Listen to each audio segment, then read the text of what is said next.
அதுலேருந்து வரேன். என் பேர் சமூகர் அமிர்தானந்தம்.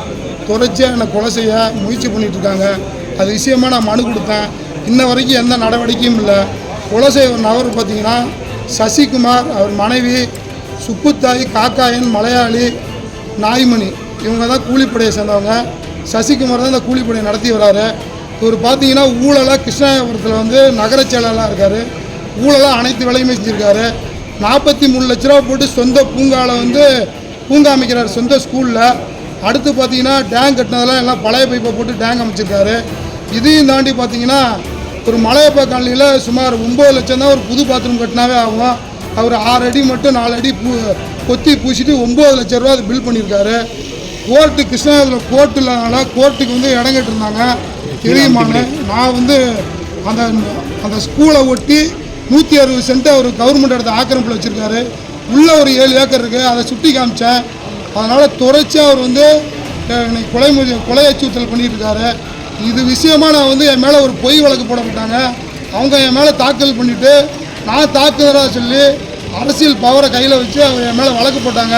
இந்த வழக்கை நான் கோர்ட்டில் சந்திக்க தயாராக இருக்கேன். ஆனால் நான் கொடுத்த கம்ப்ளைண்ட் மேலே எந்த நடக்கும் இல்லை.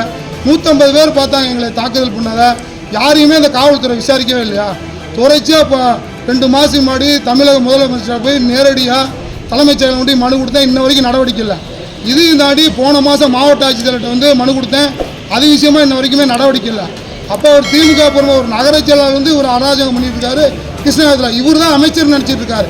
கரூர் மாவட்ட அமைச்சராக ஒரு கிருஷ்ணாபுரத்தில் வசிக்கிறது இவர் நினச்சது சசிகுமார் நினச்சிட்டு இருக்காரு. நான் எதிர்ப்பு தெரிவிக்கிறேங்க. மாவட்ட ஆட்சியர்களுக்கு எதிர்ப்பு தெரிவிக்கிறேன்.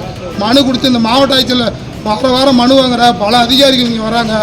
பல லட்ச ரூபா லாஸ் ஆகுது. நடவடிக்கையே இல்லை. நான் பட்டாசுட்டா கேட்குறேன்னா உயிருக்கு பாதுகாப்புன்னு சொல்லி மனு கொடுக்குறேன். இன்ன வரைக்கும் ஒரு நடவடிக்கை இல்லைங்களா? அதனால் அவர் ஆளுங்கட்சியை சேர்ந்ததுனால அவர் எல்லாத்தையும் மிரட்டுறாரு. மாயனூர் இன்ஸ்பெக்டர் கூட தான் மிரட்டுறாரு. அவருக்கு நாளைக்கு மீடியாவும் மிரட்டுவார். அவர் எல்லா வேலையும் செய்வார். பேட்டி கூட வர அளவுக்கு மிரட்டுவாங்க. அவர் ஆளுங்கட்சி நகர செயலாளர்கள் எல்லாம் பண்ணுறாரு. பதவியை திருச்சம் பண்ணுறாரு. இது வந்து தமிழக முதலமைச்சர் தான் இதுக்கு என்னன்னு பார்க்கணும்.